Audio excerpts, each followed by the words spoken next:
ఈ రాష్ట్రంలో ఉన్నటువంటి ప్రజాస్వామిక వాదులందరికీ కూడా ఒక విషయం నేను చెప్పదలుచుకున్నాను.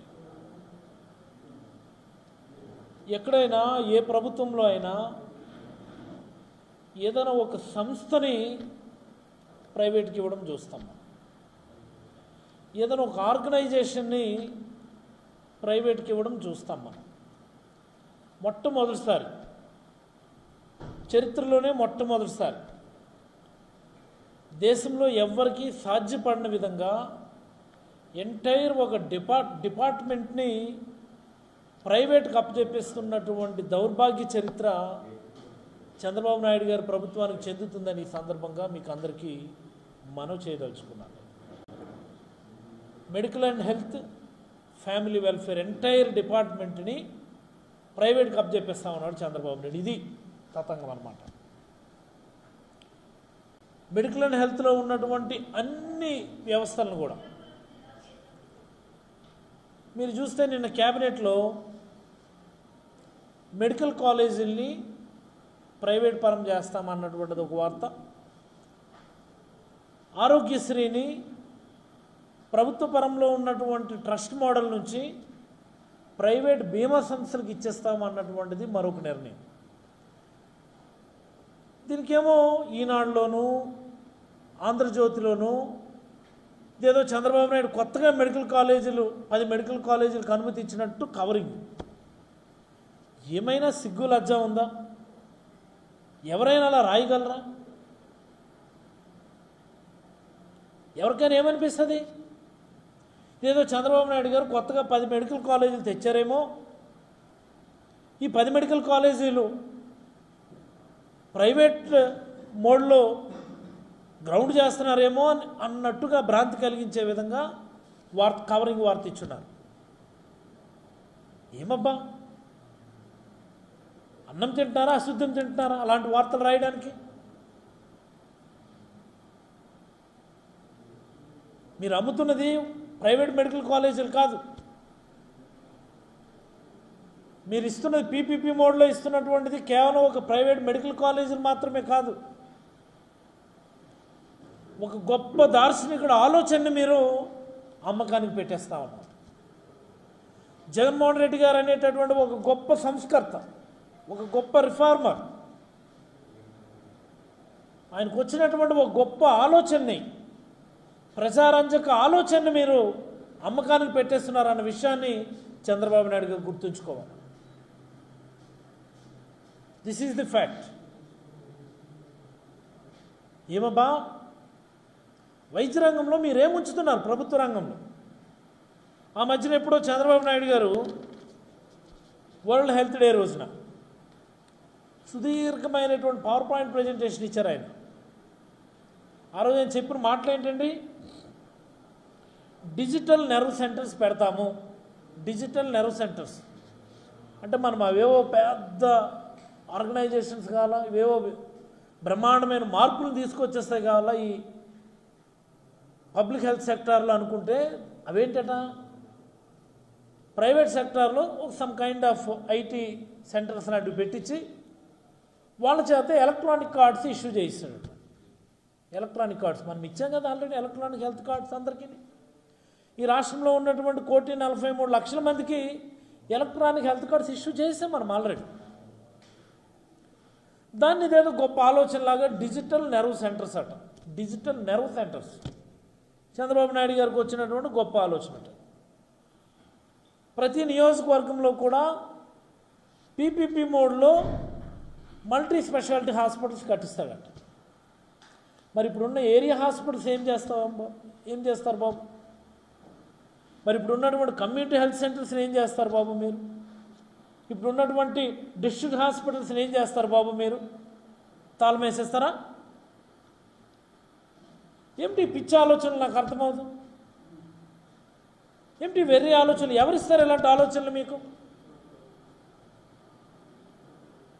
Primary and secondary health care సెంటర్స్ని తాళం వేసి పీపీపీ మోడ్లో హాస్పిటల్స్ పెట్టించుకుంటాడట.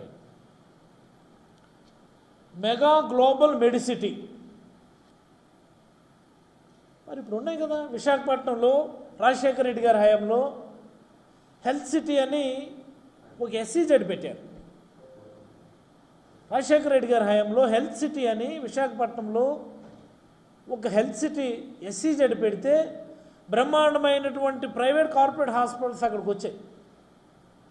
దాని కొనసాగింపుగా జగన్మోహన్ రెడ్డి గారు కూడా గొప్ప ఆలోచన చేశారు.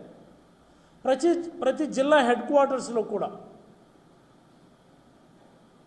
APIICలో ల్యాండ్స్ ఇచ్చే మాదిరి హెల్త్ సిటీలు పెట్టించి ఇంట్రెస్టెడ్ కార్పొరేట్ హాస్పిటల్స్ వాళ్ళు ఎవరైనా ముందుకు వస్తే వాళ్ళందరికీ మేము ఫ్రీగా ల్యాండ్ ఇస్తాం, మీరు హాస్పిటల్స్ పెట్టుకోండి అని చెప్పి ప్రతి జిల్లా పరిధిలో కూడా హెల్త్ సిటీస్ పెట్టించినటువంటి ఘనత జగన్మోహన్ రెడ్డి గారు. కొన్ని దగ్గర గ్రౌండ్ అయినాయి, దాన్ని కొనసాగించాలి ఈ ప్రభుత్వం. ప్రైవేట్ వాళ్ళకి ఇవ్వాల్సినటువంటి ఇన్సెంటివ్స్ ప్రైవేట్ వాళ్ళకి ఇవ్వండి, పబ్లిక్ హెల్త్లో ఉంచాల్సినటువంటి వాటిని స్ట్రెంగ్తన్ చేయండి. ఇది కదా ఎక్కడైనా అభివృద్ధి మోడల్ అంటే. అవేమీ వద్దేనికి అన్నింటినీ అమ్మి పడదోపడమే. నియోజకవర్గ స్థాయిలో హాస్పిటల్స్ని అమ్మేస్తారట, జిల్లా స్థాయిలో ఉన్న మెడికల్ కాలేజ్ని అమ్మేస్తాడట, ఎలక్ట్రానిక్ హెల్త్ కార్డ్స్ ఇవ్వడం కూడా ప్రైవేట్ వాళ్ళ పనేనట, ఆరోగ్యశ్రీని ప్రైవేట్కి ఇచ్చేస్తాం. మరి ఏముంచుకుంటున్నారు? ప్రభుత్వ రంగంలో మెడికల్ అండ్ హెల్త్ డిపార్ట్మెంట్లో మీ చేతిలో ఏముంచుకుంటున్నారో మీరు చెప్పండి. ఈ మాత్రం దానికి ఒక హెల్త్ సెక్రటరీ ఎందుకు? ఈ మాత్రం దానికి commissioner of medical and health ఎందుకు? ఈ మాత్రం దానికి CEOలు MDలు ఇంతమంది ఎందుకు? నాకు అర్థం కాదు.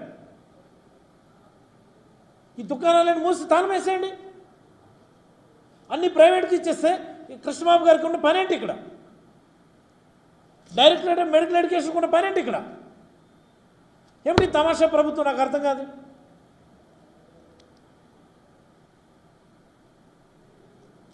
అంటే ప్రజలు ఎవరు అడగరు, అడిగితే వాళ్ళు నోళ్ళు మూయించేస్తాము, కేసులు పెట్టేస్తాము.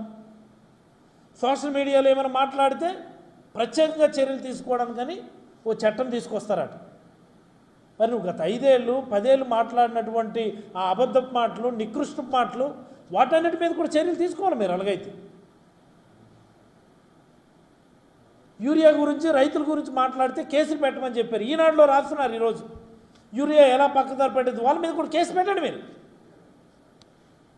వైసీపీ వాళ్ళ మీద కేసులు పెట్టడానికి ఒక చట్టమా?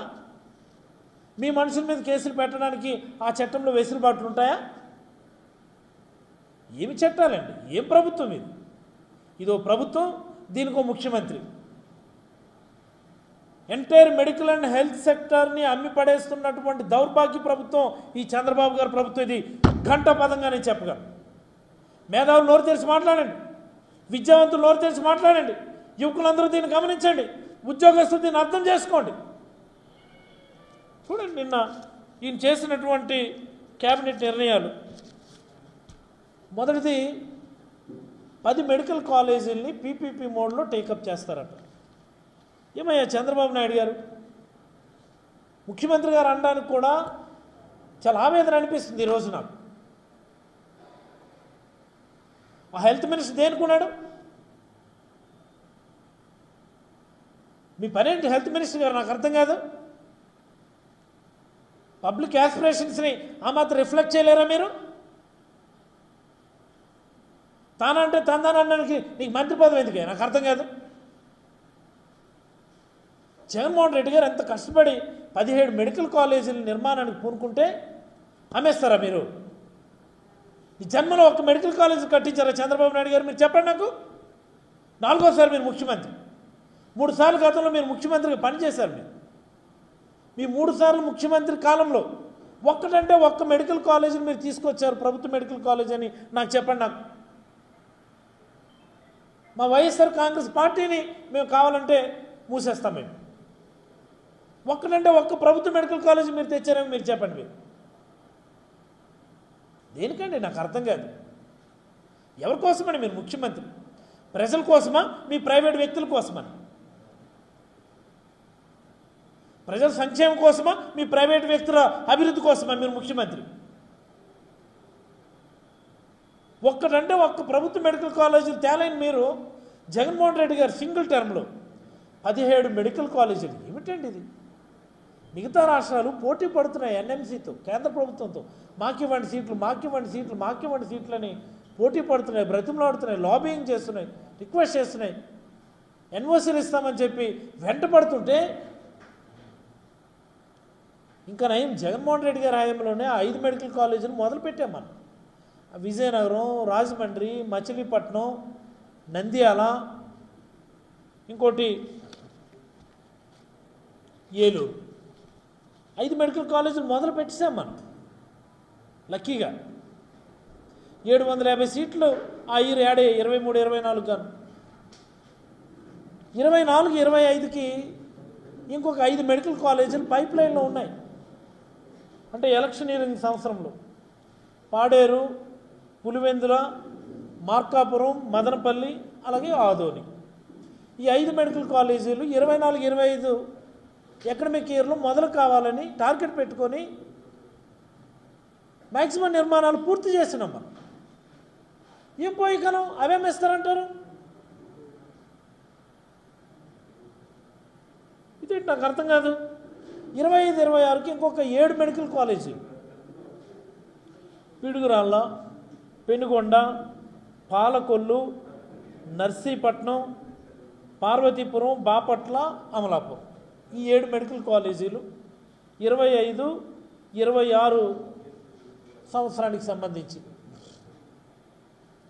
ఇంత చక్కగా డిజైన్ చేసి సుమారుగా ఒక 8,400 కోట్లు బడ్జెట్ దానికి ఫైనాన్షియల్ టైప్స్ చేసుకొని ఎక్కడ మనం రూపాయి అప్పు తెచ్చుకోవాల్సిన అవసరం లేదు. దానికి టోటల్ ఫైనాన్షియల్ టైప్స్ కూడా జగన్మోహన్ రెడ్డి గారు చేశారు. దానికి 2,400 కోట్ల ఎక్స్పెండిచర్ పూర్తి చేసి, అంటే ఫర్దర్ 2-3 ఇయర్స్లో ఇంకొక 6,000 కోట్లు ఖర్చు పెట్టాలి. ఎంత చక్కగా ఉందండి ఇది డిజైన్. ఇది 23, 24కేమో 5 మెడికల్ కాలేజీలు ప్రారంభించి 24, 25కి మరొక 5 మెడికల్ కాలేజీలు ప్రారంభించాల్సినటువంటి స్థితిలో ఉన్న బిల్డింగ్స్ మీకు హ్యాండ్ ఓవర్ చేసి 25, 26కి మరొక 7 మెడికల్ కాలేజీలు 50-60% నిర్మాణం పూర్తయినటువంటివి. టోటల్ 8,400 కోట్ల బడ్జెట్లో 2,500 కోట్ల ఎక్స్పెండిచర్ పూర్తి చేసి మిగిలినటువంటి బడ్జెట్ని నెక్స్ట్ కమింగ్ 2-3 ఇయర్స్లో ఎక్స్పెండిచర్ చేయడానికి ఏంటి పోయికాలి మీ ప్రభుత్వానికి? అంటే ఇంకొక 6,000 కోట్లు పెడితే ఈ 12 మెడికల్ కాలేజీలు పూర్తవుతాయి. ఇదే కదా పాయింట్. ఈ 12 మెడికల్ కాలేజీలో పాడేరుకేమో 50 సీట్లు ఎన్ఎంసీ దళితులకు ఇచ్చింది, గిరిజన ప్రాంతం అని చెప్పి. ఇంకా చండాలం, పులివెందులో మీరు కాలేజ్ స్టార్ట్ చేసుకోండి, మాకు ఎన్ఓసి ఇవ్వండి చాలు, మేము లెటర్ ఆఫ్ పర్మిషన్ ఇస్తాము అంటే మేము అక్కడ స్టార్ట్ చేయము, మాకు వద్దు అని చెప్పి లెటర్ పెట్టినటువంటి నీచమైన పరిస్థితి ఈ ఆంధ్రప్రదేశ్ ప్రభుత్వంలో చంద్రబాబు నాయుడు గారి నేతృత్వంలో. ఎవరైనా మెడికల్ సీట్స్ వద్దంటారండి? ఎవరైనా మెడికల్ కాలేజ్ ఇస్తాము మీరు స్టార్ట్ చేసుకోండి అంటే మెడికల్ సీట్స్ వద్దని ఎవరైనా అంటారండి? ఎక్కడైనా చూసాము ఇది? ఏంటిది నాకు అర్థమవుతుంది. అంటే ఎవరు అడగకూడదు ఇవి? ఎవరైనా అడిగితే మీరు నోరు నొక్కేస్తారా? ఎవరైనా అడిగితే మీరు కేసులు పెడతారా? ఎవరైనా అడిగితే మీరు జైల్లో పెడతారా? అలాంటి వార్తలు పేపర్లో, వార్తాపత్రికల్లో రాకుండా చేస్తారా? ఇప్పుడేమో కొత్తగా అదనంగా 10 మెడికల్ కాలేజీల నిర్మాణానికి శ్రీకారం అని చెప్పి చండాలమైన వార్తలు రాయిస్తారా? ఆ వార్తలు రాసిన వాడిని అసలు తీసుకొని రావాలి ఇక్కడికి. అసలు అదనంగా 10 మెడికల్ కాలేజీలు శ్రీకారం అంట. 6,000 కోట్లు ప్రభుత్వం పెట్టలేదా 2 సంవత్సరాలు 3 సంవత్సరాలకి? ఈ 1 ఇయర్ అయిందో లేదో 2 లక్షల కోట్లు అప్పు చేశారు. ఏడు చేస్తున్నారు డబ్బులన్నీ? 15 నెలలకి 2 లక్షల కోట్లు అప్పులు చేశారు. పెట్టవయ్యా 6,000 కోట్లు, దానికి ఇంకొక 6,000 కోట్లు అదనంగా అప్పు చేసి పెట్టు. ఇప్పుడేం పోయింది నాకు అర్థం కాదు. 2 లక్షల కోట్లు కాస్త 2,06,000 కోట్లు అవుతుంది. చెయ్యి, 6,000 కోట్లు అప్పు చెయ్యి, పూర్తి చేయండి. డబ్బులు లేవని ప్రైవేట్కి ఇచ్చేస్తారా? మీ సొంత మనుషులకి ఇస్తారని చెప్పి నేరుగా మీరు చెప్పండి. ఎస్, ఓకే, చంద్రబాబు నాయుడు ఆయన కులాన్ని అభివృద్ధి చేసుకోవడానికి, ఆయన సొంత మనుషులు అభివృద్ధి చేసుకోవడానికి ముఖ్యమంత్రి అవుతున్నాడు అన్న క్లారిటీ ఉంటుంది ప్రజలు. మీడియా ముందుకు వచ్చేమో డ్రామాలా, బ్యాక్గ్రౌండ్ లేనేమో ఈ ఈ ఈ పనులా. 2 లక్షల కోట్లు అప్పు చేసి 6,000 కోట్లేమో మెడికల్ కాలేజీ నిర్మాణానికి డబ్బులు లేవంటారా? ఇదా పరిపాలన అంటే? ఇదా విజనరీ అంటే? దీనికి బాకాలు వదలడానికి కొంతమంది మీడియా వాళ్ళు తయారైపోయినారు. ఈ రాష్ట్రానికి పట్టిన దరిద్రం, ఈ రాష్ట్రానికి పట్టినటువంటి దౌర్భాగ్యం ఈ సెట్ ఆఫ్ ఎల్లో మీడియాని ఈ సందర్భంగా నేనైతే మనస్ఫూర్తిగా ప్రజలందరికీ మనవి చేయదలుచుకున్నాను. అడగండి, 2 లక్షల కోట్లని 2,60,000 కోట్లు చేసుకో, నో ప్రాబ్లం. కానీ ఈ 12 మెడికల్ కాలేజీలు కూడా పూర్తి చేసి చంద్రబాబు అని వైఎస్ఆర్ కాంగ్రెస్ పార్టీ తరఫున నేనైతే డిమాండ్ చేస్తూ ఉన్నాను. ఈ 2 లక్షల కోట్లకి లెక్క లేదు, పత్రం లేదు.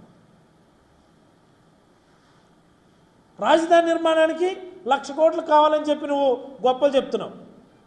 నువ్వు 7 చేసుకుంటావు, నువ్వు అమరావతిని కట్టుకుంటావు, ముంచుకుంటావు.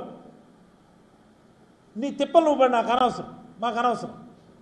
మా పేద ప్రజల కోసం, మా మధ్యతరగతి ప్రజల కోసం, పేద విద్యార్థుల వైద్య విద్య కోసం 6,000 కోట్లు దయచేసి మీరు ఖర్చు పెట్టండి. మీరు ఏంటి, మీకు ఎందుకు దానికి చేతులు రావడం లేదు? అమరావతి మునిగిపోతుంటే నీళ్లు తోడుకోవడానికి 400 కోట్లు 500 కోట్లు ఖర్చు అవుతుందని చెప్పి మొన్న ఎప్పుడో పేపర్లో చూశాను. ఏంటి దౌర్భాగ్యం? టెంపరీ వాడి టెంపరీ సెక్రటరీ, టెంపరీ అసెంబ్లీ అని 1000 కోట్లు ఖర్చు పెట్టారు. అవి మీకు కనబడటం లేదా?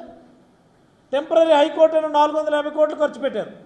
అవి మీకు కనబడటం లేదా? ఈ పర్మనెంట్ స్ట్రక్చర్స్కి ఏమో మీకు డబ్బులు లేవా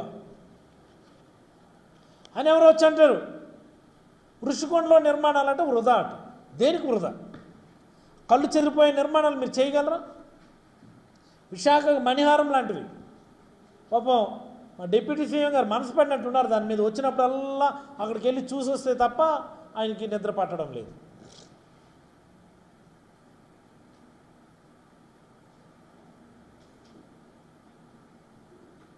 అలాంటి నిర్మాణం ఒకటి చేయగలిగారా మీరు? 6,000 కోట్లు పెట్టడానికి మీకేంటి కష్టం? దయచేసి చంద్రబాబు గారు, మీరు అమరావతి కడతారో, ముంచుతారో, తేల్చుతారో మీ ఇష్టం. కానీ అవసరమైతే ఇంకొక 6,000 కోట్లు అదనంగా అప్పులు చేసి ఆ మెడికల్ కాలేజీ నిర్మాణం చేసి ప్రజలకు అంకితం చేయండి. పేద విద్యార్థులకి మెడికల్ సీట్లు వస్తాయి. పేద ప్రజలకి బ్రహ్మాండమైనటువంటి టెర్షియరీ కేర్ ట్రీట్మెంట్ అక్కడ అందుతుంది. అక్కడ ఆ పని చేయడం మానేసి మాకు సీట్లు వద్దు, మా దగ్గర డబ్బులు లేవు, మేము నిర్మాణం చేయలేము, ఈ కళ్ళబొల్లి మాటలు ఎందుకండి? మీ చుట్టాలకో, మీ బంధువులకో, మీ మనుషులకో కట్టబెట్టడానికి పీపీపీ మోడ్లో టేకప్ చేస్తామని 100 ఎకరాలు విలువైన భూములు ఉన్నాయి మెడికల్ కాలేజీకి సంబంధించి. 1000 కోట్లతో నిర్మాణాలు మొదలుపెట్టినవి ఉన్నాయి.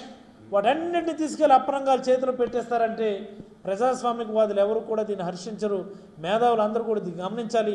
ఖచ్చితంగా దీనిపైన వైఎస్ఆర్ కాంగ్రెస్ పార్టీ పోరాటం చేసి తీరుతుందని ఈ సందర్భంగా నేనైతే చంద్రబాబు నాయుడు గారికి అయితే హితవు పలుకుతూ ఉన్నాను. ఎవరెవరైతే ఈ ప్రైవేట్ ఆర్గనైజేషన్స్ దీన్ని టెండర్లు వేయడానికి పీపీపీ మోడ్లో తీసుకోవడానికి ముందుకు వస్తారో వాళ్ళకైతే ముందుగానే నేను చెప్తా ఉన్నాను. నేను ఇది వైఎస్ఆర్ కాంగ్రెస్ పార్టీ జగన్మోహన్ రెడ్డి గారు 28 అయితే 28, 29 అయితే 29, ఎప్పుడు ఎన్నికైతే అప్పుడు మళ్ళీ జగన్మోహన్ రెడ్డి గారు ముఖ్యమంత్రి అవుతారు. ముఖ్యమంత్రి అయిన మరుక్షణం మీరు ఎవరెవరైతే ఈ మెడికల్ కాలేజీని పీపీపీ మోడ్లో తీసుకున్నారో తక్షణమే మీ ఎంఓయూలు అన్నింటినీ కూడా ఖచ్చితంగా క్యాన్సిల్ చేయిస్తామని చెప్పి కూడా ఈ సందర్భంగా నేనైతే తెలియజేయదలుచుకున్నాను. ఇందులో ఎలాంటి అనుమానం లేదు. జగన్మోహన్ రెడ్డి గారు బ్రహ్మాండమైనటువంటి రిఫార్మ్స్ తీసుకొచ్చారు మెడికల్ అండ్ హెల్త్లో. దానిలో భాగంగా ప్రతి పార్లమెంట్లో ప్రతి జిల్లాలో ఒక మెడికల్ కాలేజీ ఉండాలని కలగని తీసుకొచ్చినటువంటి గొప్ప ఇనిషియేటివ్స్, గొప్ప ఆలోచన. అది ఆలోచన మీరు అమ్మేస్తారా? ఇటు వెళ్ళిపోతున్నాం మనం, ఇటు వెళ్తున్నాం మనం. ప్రతి ఒక్కరు కూడా ప్రశ్నించుకోవాల్సినటువంటి సందర్భం వచ్చిందని నేనైతే ప్రజలందరికీ తెలియజేయదలుచుకున్నాను. మరి అలాగే మరొక గొప్ప నిర్ణయం అండి. నిన్న చాలా నాకు తెలిసి ఇంత దౌర్భాగ్యమైనటువంటి నిర్ణయం ఇటీవల కాలంలో నేనైతే ఎప్పుడు చూడలేదు. ఆరోగ్యశ్రీని ప్రైవేట్ పరం చేసి ఇన్సూరెన్స్ మోడల్లోకి హైబ్రిడ్ మోడల్లోకి తీసుకొని వెళ్తామని క్యాబినెట్ నిర్ణయం తీసుకున్నారంట. నేను అడుగుతున్నాను, ఎవరికి మేలు చేయడానికి నిర్ణయం? మీ కమిషన్ల కోసమా, మీ ఓటాల కోసమా, మీకు లంచాల కోసమా, మీ అవినీతి కోసమా ఈ నిర్ణయం నేను అడుగుతా ఉన్నాను. ఎందుకు ఇంత సూటిగా అడగాల్సి వస్తుందంటే, ఒక్కసారి ఫిగర్స్ మనం ఒకసారి చెక్ చేస్తే ప్రతి ఒక్కడు కూడా ఇది అర్థమవుతుంది. అసలు ఆరోగ్యశ్రీ చరిత్ర మనం ఒకసారి గమనిస్తే, ఆరోగ్యశ్రీని లేట్ డాక్టర్ వైఎస్ఆర్ గారు ప్రారంభించినటువంటి సమయంలో, ప్రారంభించిన సమయం అంటే 2005,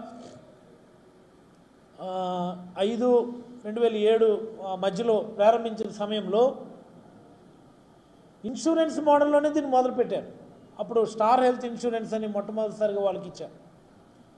ఇన్సూరెన్స్ మోడల్లోనే దీన్ని మొదలుపెట్టినప్పుడు అనేకమైనటువంటి ప్రాక్టికల్ ప్రాబ్లమ్స్. ఏంటి ఆ ప్రాక్టికల్ ప్రాబ్లమ్స్? ఆ ఇన్సూరెన్స్ కంపెనీ వాడు ఓ పట్టాన క్లెయిమ్ యాక్సెప్ట్ చేయడు, కొన్ని రకాల జబ్బులను యాక్సెప్ట్ చేయడు.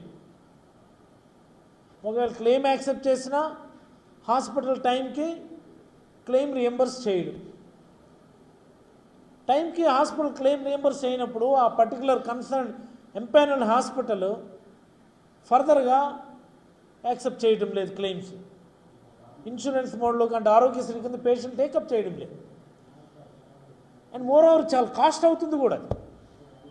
ఇన్సూరెన్స్ ప్రీమియం ఎక్కువ, వాళ్ళ నుంచి ప్రజలకు వచ్చేటటువంటి సర్వీసెస్, క్వాలిటీ సర్వీసెస్ అనుకున్న స్థాయిలో ఉండడం లేదని దాన్ని మళ్ళీ ఒక ట్రస్ట్ మోడల్లోకి మార్చారు. అదే ఆరోగ్యశ్రీ ట్రస్ట్ స్టేట్ గవర్నమెంట్ ఆధ్వర్యంలో పెట్టుకొని దానికి ఒక సీఈఓని పెట్టుకొని ట్రస్ట్ మోడ్లో అక్రాస్ ది స్టేట్ చాలా చక్కగా ఇంప్లిమెంట్ చేసినారు. ఈ మోడల్ని దేశం మొత్తం కూడా తర్వాత ఇంప్లిమెంట్ చేసుకుంది. ఒక్కొక్క పేరు పెట్టుకొని ఈ ఆరోగ్యశ్రీని అక్రాస్ ది నేషన్ టేకప్ చేశారు. నరేంద్ర మోడీ గారి నేతృత్వంలో ఆయుష్మాన్ భారత్ అని పిఎంజేఏ అంటే ప్రైమ్ మినిస్టర్ జన్ ఆరోగ్య యోజన అని ఓ పథకం పెట్టారు. వాళ్ళు స్టేట్ గవర్నమెంట్స్కి ఆ ఫ్లెక్సిబిలిటీ ఇచ్చారు. మీ ఇష్టం, ట్రస్ట్ మోడ్లో చేసుకుంటారా, ఇన్సూరెన్స్ మోడల్లో చేసుకుంటారా, లేకపోతే ఇన్సూరెన్స్ కమ్ ట్రస్ట్ మోడల్ అంటే హైబ్రిడ్ మోడల్లో చేసుకుంటారా అనేది మీ ఇష్టం. మీకు అయినటువంటి ఖర్చుని స్పెషల్ కేటగిరీ స్టేటస్ లేని రాష్ట్రాలు అయితే 60-40 రేషియోలో బేర్ చేద్దాం, government of India plus respective state governments. Special category status ఉన్న స్టేట్స్ అయితే 90-10 రేషియోలో బేర్ చేద్దామని చెప్పి వాళ్ళు ఒక స్కీమ్ పెట్టారు. మనకు ఆ ఫ్లెక్సిబిలిటీ ఉన్నప్పుడు ట్రస్ట్ మోడల్లో ప్రజలందరికీ బ్రహ్మాండమైన సర్వీసెస్ వెళ్తున్నప్పుడు మీరు ఎందుకు దాన్ని మళ్ళీ హైబ్రిడ్ మోడల్లోకి వెళ్ళాలి? మీకు వచ్చే ప్రయోజనం ఏంటి? ప్రజలకు ఏమైనా మంచి జరుగుతుందా? మీరు గ్యారంటీ ఇస్తారా? ఎంపానల్ హాస్పిటల్స్ ఇన్సూరెన్స్ మోడల్లో ట్రస్ట్ మోడల్లో మాదిరి మీరు చెప్తున్నటువంటి 3500 కేసులు అన్నిటికీ 3500 రకాల చికిత్సలకి ఇన్ టైము క్లెయిమ్ యాక్సెప్ట్ చేస్తారు, మీరు గ్యారంటీ ఇవ్వగలరా?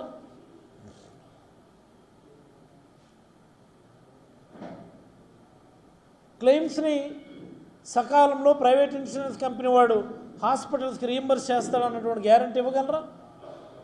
ఎక్కడైనా ఏముంటుందండి, ప్రైవేట్ ఇన్సూరెన్స్ కంపెనీ వాళ్ళు లాభం కోసం పనిచేస్తారు తప్ప సర్వీస్ కోసం ఎవరైనా పనిచేస్తారా? ప్రైవేట్ కంపెనీ వాళ్ళు ఎవరైనా?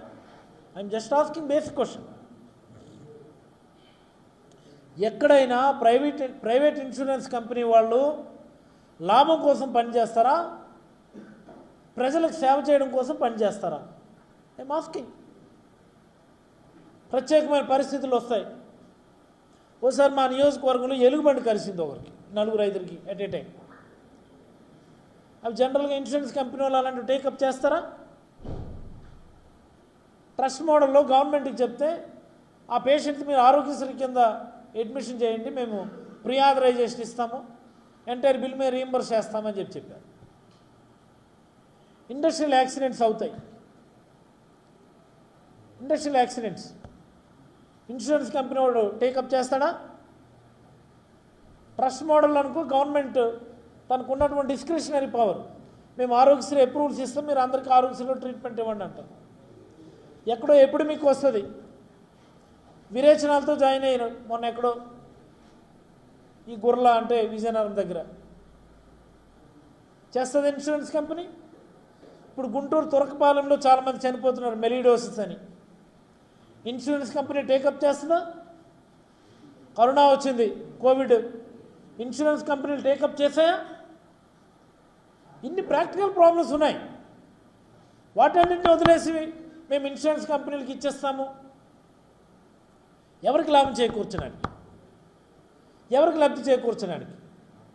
అంటే మీ అనుయాయులైనటువంటి కంపెనీలకు లబ్ధి చేకూర్చడానికి. దానిలో మీరు లంచాలు వాటాలు తీసుకోవడానికి ఇది ఒక స్కెచ్. ఇది ఈ ప్రభుత్వం వచ్చినప్పటి నుండి చూస్తే వైద్య రంగంలో అన్ని స్కామ్లే, అన్ని స్కామ్లే. శానిటేషన్ కాంట్రాక్ట్ వాళ్ళ సొంత సంస్థకి ఎవరికో L1 వచ్చినట్టు కాదనుకుని వాళ్ళకి ఎవరికి ఇచ్చుకున్నారు. హాస్పిటల్స్లో సెక్యూరిటీ నిర్వహించేటటువంటి కాంట్రాక్ట్ ఇది కూడా అలాగే చేశారు. ఆ 108, 104 గతంలో బ్రహ్మాండమైన ఆర్గనైజేషన్ వాటిని చేసేవి. Satya foundation EMRI combination, GMR EMRI కాంబినేషన్లు, అరబిందో EMRI కాంబినేషన్లు. అనుభవజ్ఞులైనటువంటి ఆయా రంగాల్లో నిష్ణాతులైనటువంటి వాళ్ళు టేకప్ చేస్తే ఈ గవర్నమెంట్ వచ్చిన తర్వాత ఎలాంటి అనుభవం లేనటువంటి సంస్థ అదేదో భవ్య వర్క్స్ అట, భవ్య ఫౌండేషన్ ఏదో సంభవం, వాళ్ళకి ఎవరికో చాలా ఎక్సెసివ్ రేట్కి ఇచ్చారు. ఎక్సెసివ్ రేట్కి దేనికట? ఏదో ఎడిషనల్ సర్వీస్. ఏమి ఇస్తున్నారు ఎడిషనల్ సర్వీస్? ఇక్కడ ఎక్కడైనా 108 సౌండ్ 104 సౌండ్ వినిపిస్తుంది ఇప్పుడు మనకి. జగన్మోహన్ రెడ్డి గారి హయాంలో 108, 104 అనేవి మన కళ్ళకు కట్టినట్టు కనిపించాయి. ఇప్పుడు మళ్ళీ కనిపిస్తున్నాయి. ఆ భవ్య ఫౌండేషన్ అనుకుని ఎవరికో వాళ్ళ సొంత మనుషులకి ఇచ్చినారు. వాళ్ళు అదనపు సర్వీసులు అని చెప్పి అదనపు రేట్లు ఇచ్చారు. ఇవన్నీ ప్రజలు గమనించాలి. ఇప్పుడు ఈ ఆరోగ్యశ్రీనేమో ప్రైవేట్కి ఇచ్చేస్తున్నారు. రాష్ట్ర ప్రజలందరూ గమనించాల్సినటువంటి ఒక అంశాన్ని ఇక్కడ నేను చెప్పదలుచుకున్నాను. గత 5 ఏళ్ళు, for the last 5 years Aarogyasri కోసం మనకు అయినటువంటి టోటల్ ఖర్చు 13,004 కోట్లు. ఇందులో కోవిడ్ సమయంలో మనం ఖర్చు పెట్టినటువంటిది 743 కోట్లు. అంటే ఇప్పుడు కోవిడ్ ఆరోగ్యశ్రీ ఎక్స్పెండిచర్ రిమూవ్ చేసేస్తే మిగతా రెగ్యులర్ ఆరోగ్యశ్రీకి అయినటువంటి ఖర్చు 12,261 కోట్లు. అంటే 12,260 కోట్లు అనుకుందాం మన 5 ఏళ్ళకి. అంటే ఒక సంవత్సరానికి ఆన్ అండ్ యావరేజ్ 2,452 కోట్లు పడింది మనకి. అంటే ఒక 2,450 కోట్లు అనుకుందాం రౌండ్ ఫిగర్. ఇప్పుడు అంటే 1,43,00,000 కుటుంబాలకి అది. ఈ 1,43,00,000 కుటుంబాలకి ఇన్సూరెన్స్ మోడల్లోకి చూద్దాం మనం ఒకసారి ఎంత ఖర్చు అవుతుందో. వీళ్ళు చెప్తున్నటువంటి యావరేజ్ రేట్లో ఒక ఫ్యామిలీకి 2,500 రూపాయలు సంవత్సరానికంటే ఇదే హెల్త్ మినిస్టర్ చెప్పినటువంటి రేట్లో నేను మాట్లాడుతున్నాను. ఫ్యామిలీకి 2,500 రూపాయలు సంవత్సరానికి అనుకుంటే 1,43,00,000 కుటుంబాలకి ఒక సంవత్సరానికి 3,575 కోట్లు అవుతుంది. అంటే ఆరోగ్యశ్రీ ఇంప్లిమెంట్ అవుతున్నప్పుడు 2,450 కోట్లు అయితే ఈయన చెప్తున్న ఇన్సూరెన్స్ మోడల్కి 3,575 కోట్లు అవుతుంది. అంటే సుమారుగా 1,100 కోట్లు ఎడిషనల్గా సంవత్సరానికి ఖర్చు అవుతుంది. చూడండి డిఫరెన్స్ మీరు. ఇప్పుడేమంటున్నారు? నిన్న 1,63,00,000 కుటుంబాలకు చేస్తాము అంటున్నారు. ఇప్పుడు 1,63,00,000 కుటుంబాలకి సంవత్సరానికి 2,500 రూపాయల చొప్పున ప్రీమియం అనుకుంటే 4,075 కోట్లు అవుతుంది. అంటే మన 2,452 కోట్ల మీద ఇప్పుడేమో 4,075 కోట్లు, అంటే సుమారుగా 1,500 కోట్లు పైబడి ఒక సంవత్సరానికి ఎక్స్ట్రా అవుతుంది. మీరు చూస్తున్నటువంటి ఇన్సూరెన్స్ మోడల్లో ప్రభుత్వానికి ఏమీ ఆదా లేదు, ప్రభుత్వానికి అదనంగా ఖర్చు, ప్రజలకేమీ బెటర్ సర్వీసెస్ రావు, ప్రజలకు ఎవరికి కూడా ఎష్యూరెన్స్ లేదు, క్లెయిమ్స్ యాక్సెప్ట్ చేస్తారని లేదు. ప్రైవేట్ ఇన్సూరెన్స్ కంపెనీ వాడు పెండింగ్ పెడితే డబ్బులు కట్టుకునే పరిస్థితి వస్తుంది. ఆరోగ్యశ్రీ ఉంది కదని చెప్పి హాస్పిటల్లో జాయిన్ అవుతాడు, ఇన్సూరెన్స్ కంపెనీ రిజెక్ట్ చేస్తే ఆస్తులు అమ్ముకొని వైద్యం చేసుకుని బయటపడాల్సినటువంటి పరిస్థితుల్లోకి ప్రజలు నెట్టివేస్తూ అదనంగా ప్రభుత్వం మీద 1500 కోట్లు ప్రతి సంవత్సరం భారం వేస్తున్నారు. ఇది అప్ టు 2.5 లక్షల క్లెయిమ్ వరకే. Please mark my word. ఈ అదనంగా 1500 కోట్ల భారం అనేది సంవత్సరానికి అప్ టు 2.5 లక్షల క్లెయిమ్ వరకే. 2.5 లక్షల పైబడి అప్ టు 25 lakhs ట్రస్ట్ మోడ్లో మళ్ళీ దానికి నిధులు వెచ్చిస్తారట. అంటే ఇంకా సంవత్సరానికి ఎంత చూపిస్తారో దాని లెక్కలు. అదనంగా దానికి ఎంత చూపిస్తారు సుమారుగా అంటే ఈ ఆరోగ్యశ్రీ ఖర్చులో 90% 2.5 లక్షల లోపే, 10% అవి ఎంతో పని అదొక సంవత్సరానికి 300-400 కోట్లు చూపిస్తారు. అంటే చూడండి, సంవత్సరానికి 1500 కోట్లు 5 సంవత్సరాలకి ఎంత అవుతుంది చూసారా? ప్లస్ ఇది ఒక సంవత్సరానికి ఒక 400 కోట్లు, అంటే 2.5 లక్షల నుంచి 25 లక్షల మధ్యలో ట్రస్ట్ మోడ్లో చెల్లించాల్సినటువంటి పేమెంట్స్. అంటే ఈ డబ్బులన్నీ ఎవరి జేబుల్లోకి వెళ్తున్నాయి? ఎవరికి లాభం చేకూర్చడానికి ఈ ఇన్సూరెన్స్ కమ్ హైబ్రిడ్ మోడల్ మీరు టేకప్ చేస్తున్నారు. ఇది కూడా ఈ భవ్య ఇలాంటి ఏదో వాళ్ళకి ఇచ్చేస్తారా? కంపెనీ ఆల్రెడీ పెట్టుకున్నారా? కంపెనీ వాళ్ళతో మాట్లాడుకున్నారా? మీరు రేట్లు మాట్లాడుకున్నారా?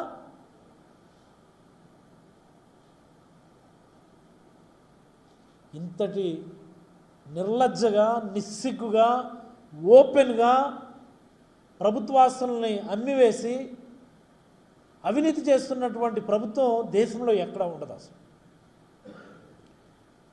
ఎందుకు ఇంత నిర్లజ్జగా, నిస్సిగ్గుగా అవినీతికి పాల్పడుతున్నారు, ఇలాంటి దుశ్చర్యలకు పాల్పడుతున్నారు అంటే ప్రజలకి ప్రశ్నించే హక్కుని దూరం చేస్తున్నారు. ఆల్రెడీ ఈ 15 నెలల కాలంలో, ఈ 16 నెలల కాలంలో ప్రజలకి ప్రశ్నించేటటువంటి హక్కు, ఆ ప్రశ్నించేటటువంటి గొంతుల్ని ఆల్రెడీ నొక్కిస్తున్నారు, తాళం వేస్తున్నారు, ప్లాస్టర్లు వేస్తున్నారు, కేసులు పెడుతున్నారు, జైలుకు పంపించున్నారు.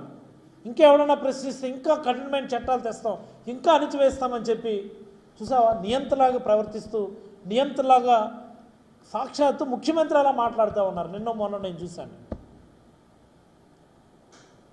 కళ్ళు ఎర్రగా చేసి, పళ్ళు బిగించి అణిచివేస్తాం, మాట్లాడతారా మీరు, దుష్ప్రచారం చేస్తారా, మీ సంగతి చూస్తాం, క్యాబినెట్ సబ్ కమిటీ వేస్తున్నాం, చట్టం తెస్తున్నాం, ప్రభుత్వం మీద ప్రచారం చేస్తారా? ఏమిటి ఇది? నాకు అర్థం కాదు.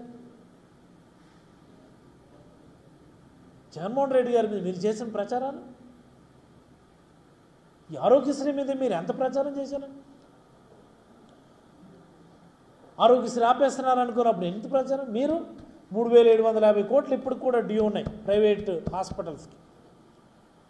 గత సంవత్సరం 1 yearలో 26 సార్లు వాళ్ళు మీకు రిక్వెస్ట్ పెట్టారు. ప్రైవేట్ హాస్పిటల్స్ నెట్వర్క్ అసోసియేషన్స్ వాళ్ళు 26 సార్లు రిక్వెస్ట్లు పెట్టారు. మీకు ఉన్నది ఎక్కడైనా? ఇది మీ బాగోతు.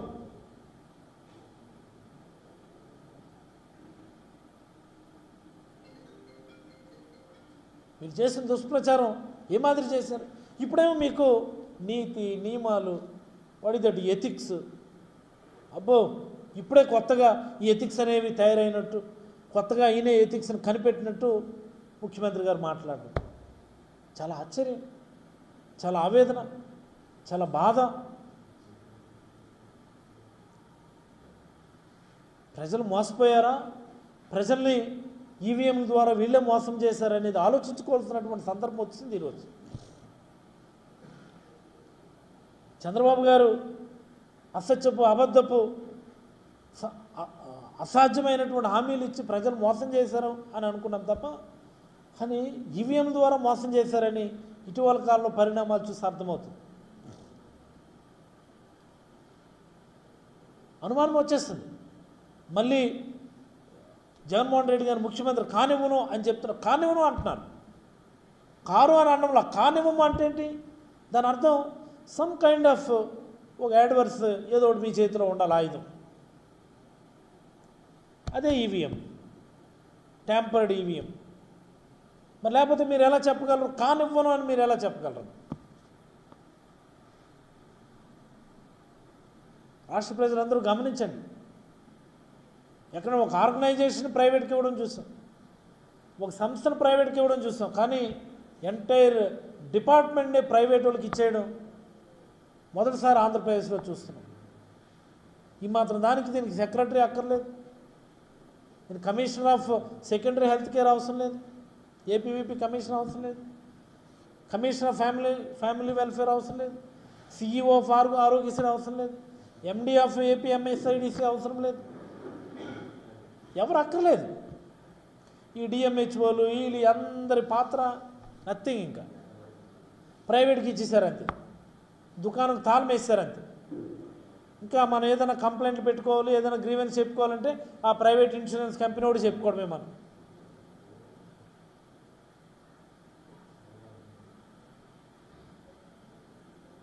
ఇది పరిపాలన. చంద్రబాబు నాయుడు గారు విజనరీ పరిపాలన. మరి బాకాలుతారు విజనరీ విజనరీ విజనరీ. ఏం విజనరీ అండి? నాకు అర్థమవుతుంది. మీరు రాష్ట్రాన్ని మీరు సృష్టించిన సంపద ఏంటి? సంపద సృష్టిస్తాం, పేదలకు పంచుతాం. మీరు సృష్టిస్తున్న సంపద ఏంటి? మొన్న ఎప్పుడు అంటారు ప్రతి 50 కిలోమీటర్లకు ఒక పోర్టు కట్టిస్తామని. ఈ జన్మలో ఒక్క పోర్టు కట్టించుకోగలిగారా మీరు? ఈ జన్మలో ఒక్క పోర్టు శంకుస్థాపన కానీ ప్రారంభం కానీ. ఎందుకండి ఈ కళ్ళబొల్లి మాటలు? ఎందుకు ఈ కళ్ళబొల్లి మాటలు?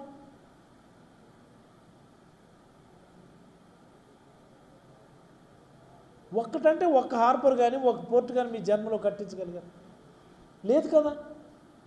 మరి ఇప్పుడు ఏదో వచ్చి నేను కట్టించేస్తానని ఈ మాటలు ఎందుకు? ఒక మెడికల్ కాలేజ్ ఈ హయాంలో రాలేదు, ఇప్పుడేమో ప్రైవేట్కి ఇచ్చేస్తారు. ఇది అంతా చాలా అసంబద్ధమైనటువంటి. నాకు తెలిసి ఆ జిఎఫ్ఎస్టీ అని ఒక ఆర్గనైజేషన్ ఉంది, చంద్రబాబు నాయుడు గారే దానికి chairman, global forum for sustain transformation అనుకో. అందులోనేమో వీళ్ళు నిమ్మగడ్డ రమేష్ చౌదరి, కుటుంబరావు వీళ్ళందరూ డైరెక్టర్స్. వాళ్ళు ఏది చెప్తే అది ఆడుతున్నాడు ఈయన. P4 మోడల్ అని ఒక దౌర్భాగ్య మోడల్ ఆ జిఎఫ్ఎస్టీలో చెప్పింది. ఈ ఆధునిక ప్రజాస్వామిక దేశాల్లో, ఈ ఆధునిక అభివృద్ధి చెందుతున్నటువంటి దేశాల్లో, రాష్ట్రాల్లో ప్రజలను మళ్ళీ ధనికుల దగ్గర తాకట్టు పెట్టేటటువంటి దౌర్భాగ్య విధానమే ఈ P4 విధానం. ప్రభుత్వం బాధ్యతల నుంచి తప్పించుకొని పేదల్ని ప్రభుత్వమే నేరుగా పెద్దల దగ్గర మోకాల మీద కూర్చోబెట్టించేట్టు చేయడమే ఈ P4లో విధానం. అది ఒక గొప్ప విధానం అని చంద్రబాబు నాయుడు గారు మాట్లాడతారు.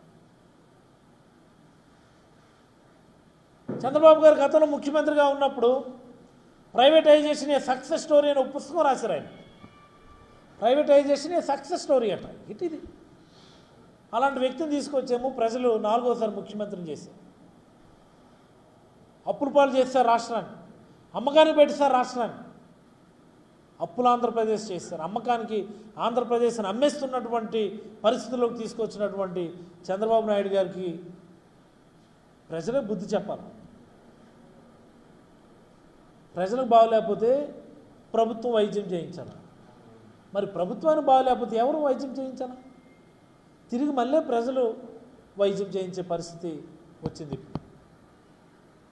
ప్రజలందరూ గమనించండి, మేధావులందరూ ఆలోచించండి, విద్యావంతులందరూ ఒకసారి వీటన్నిటిని ఒకసారి పరిశీలించండి. యువత ముఖ్యంగా. ప్రశ్నిస్తానన్న వ్యక్తి ఏమో ఆయన పంచం చేరాడు, ఆయన ఏమో ప్రశ్నించడం లేదు. అప్పుడప్పుడన్నా ఏవో స్పాంటేనియస్గా ట్వీట్లు ఏవో పెడుతుంటారు పవన్ కళ్యాణ్ గారు. ఇప్పుడు పెట్టండి సార్, ఇప్పుడు మాట్లాడండి సార్. మీరు పేద విద్యార్థుల్ని నాణ్యమైన వైద్య విద్యకి దూరం చేస్తున్నారు చంద్రబాబు నాయుడు. మీరు మాట్లాడండి సార్. నాణ్యమైన సేవలు అందుతున్నటువంటి ఆరోగ్యశ్రీని అమ్మేస్తున్నారు. మీరు నోరు తెరవండి సార్, మీరు కళ్ళు తెరవండి సార్, అడగండి సార్. దీనికోసమే మీరు 15 సంవత్సరాలు కలిసి ఉంటాం, 50 సంవత్సరాలు కలిసి ఉంటాం. దేనికి సార్ నాకు అర్థం కాదు.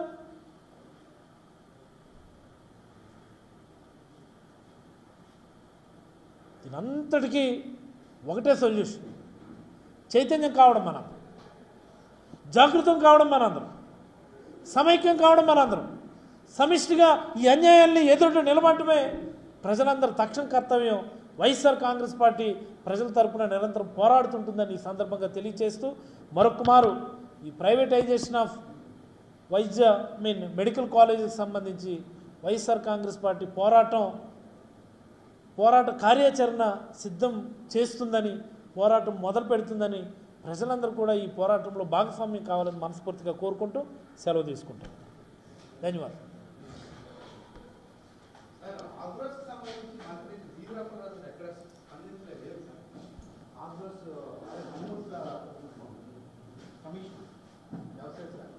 వ్యవసాయ శాఖ కమిషన్ అచ్చెన్నాయుడు గారు, ఇది ఇక్కడ రెండు విషయాలు ఉన్నాయి. నన్ను అడిగితే అచ్చెన్నాయుడు గారు మంత్రిగా ఉండడం చంద్రబాబు నాయుడు గారికి ఇష్టం లేదేమో. This is my straight question. ఇది లేకపోతే చంద్రబాబు నాయుడు గారు అవినీతిలో అచ్చెన్నాయుడు గారు భాగస్వామ్యం కావడం లేదేమో. జనరల్గా ఇప్పుడున్న సిస్టమ్ సెక్రటేరియట్లో అన్ని మినిస్టర్స్ దీని నుంచి కూడా ఈ షాడో ముఖ్యమంత్రి గారికి వాటాలు వెళ్ళిపోతుండాలి టైం. వాటాలు రాని పేషీలు ఏమైనా ఉంటే ఆ పేషీల మీద ఆయనే వార్తలు రాయిస్తున్నాడు షాడో ముఖ్యమంత్రి. దానిలో భాగంగా జరుగుతుందేమో అనుకోవచ్చు. ఎంచేతంటే విచ్చలవిడితనం మంత్రులకి అందరికీ కూడా. అచ్చెన్నాయుడు గారు అయితే ఒక రకంగా చెప్పాలంటే మన జిల్లా పరువు తీసేట్టుగానే ఆయన అయితే ప్రవర్తిస్తారు. ఆయన తక్షణం ఆయన పేషీని ఆయన సంస్కరించుకోవాలి, ఆయన తక్షణం సంస్కరించుకోవాలి. జిల్లాకి అది ఇన్సల్ట్. ఎన్ని వార్తలు వస్తున్నాయి. ఇది ప్రభుత్వ అనుకూల మీడియాలో వస్తున్నాయంటే మనం ఎలాగ అర్థం చేసుకోవాలా. వాటాల్లో ఎక్కడో తేడా వస్తుంది కాబట్టి ఇదంతా ఈ గొడవ జరుగుతుంది. వీళ్ళు వాటాలు కలెక్ట్ చేయడం ఒక ఎత్తు, వాటాలు డిస్ట్రిబ్యూట్ చేయడం రెండో ఎత్తు. ఈ ఎక్కడో తేడా రావడం వల్ల జరుగుతున్నటువంటిది. అచ్చెన్నాయుడు గారు అయితే తక్షణం ఆయన పేషెంట్ అయితే సంస్కరించుకోవాలి. ఆయన డిపార్ట్మెంట్ మీద కూడా ఆయన దృష్టి పెట్టాలి. యూరియా ఇంత కొరత వచ్చింది, మీరేం చేస్తున్నారు అచ్చెన్నాయుడు గారు? మీరేమో రైతు బిడ్డ అని చెప్పి కబుర్లు చెప్పుకొని తిరుగుతారు. ఈరోజు ఒకసారి వెళ్ళి రైతుల పరిస్థితి చూడండి ఎంత అధ్వానంగా ఉందో.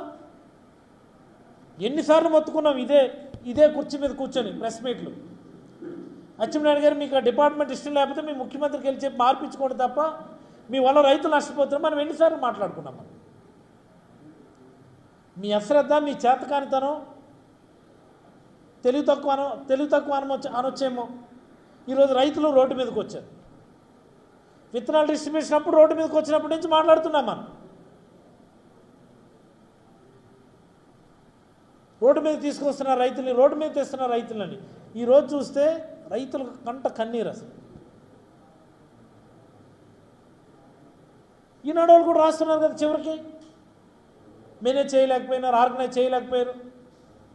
ఏప్రిల్ నుంచి వచ్చిన స్టాక్స్ని ఇప్పుడు చూపించేస్తున్నారు. తప్పది. ఖరీఫ్ సీజన్ ప్రారంభం అవ్వకముందు ఉన్న స్టాక్స్ని కూడా ఖరీఫ్కి ఇచ్చినట్టు చూపించేస్తున్నారు. ఇట్స్ రాంగ్ అని చెప్పి. Yes, that's absurd. రైతుల పక్షాన పోరాటం వైఎస్ఆర్ కాంగ్రెస్ పార్టీ మొదటి రోజు నుండి చేస్తున్నది. రైతు భరోసా ఇవ్వలేదని పోరాటం చేసింది. విత్తనాలకి రోడ్డు మీదకి వచ్చారని చెప్పి కలెక్టరేట్ల దగ్గర ధర్నాలు చేసాం. రైతు భరోసా ఇవ్వలేదని ధర్నాలు చేసాం. ఉచిత పంటల బీమా ఆపేసని ధర్నాలు చేసాం. ఇప్పుడు ఎరువులకు సంబంధించి కూడా ఈ 9వ తేదీన రాష్ట్ర వ్యాప్తంగా అన్ని ఆర్డీఓ కార్యాలయాల దగ్గర ధర్నాలు చేస్తూ ఉన్నాం. ప్రజలందరూ కూడా దీన్ని మద్దతు తెలపాలి. రైతులందరూ కూడా దీన్ని భాగస్వామ్యం కావాలి. అచ్చెన్నాయుడు గారి పేషీలో ఏం జరుగుతుందో ఏమిటో మొత్తానికి సంథింగ్ ఈజ్ ఫిషీ.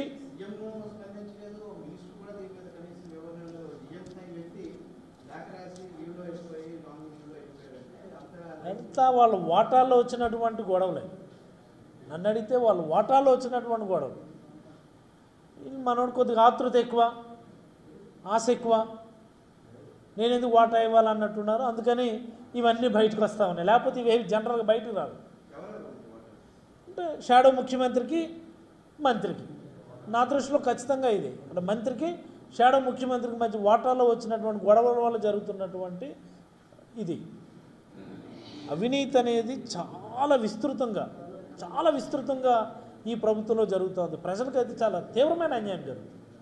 ఇది నా అభిప్రాయం.